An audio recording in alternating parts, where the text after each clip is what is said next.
دنیا مثل دم به همدیگه چسبیدیم، هم توی خونه و هم توی شرکت. عاشق ناکام حمزه است دیگه. رومی برات دردسر درست نکنه. چه دردسری؟ دردسر زمانی میشد که از طرف حمزه هم حسی می بود.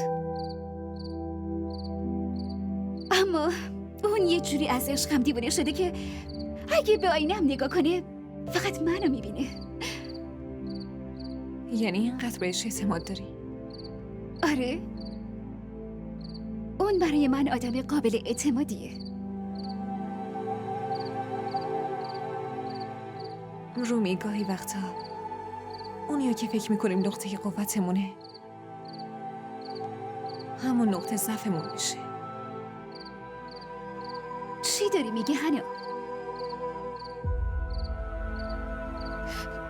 من از این مطمئنم این عشق هیچ وقت به نقطه ضعفم تبدیل نمیشه.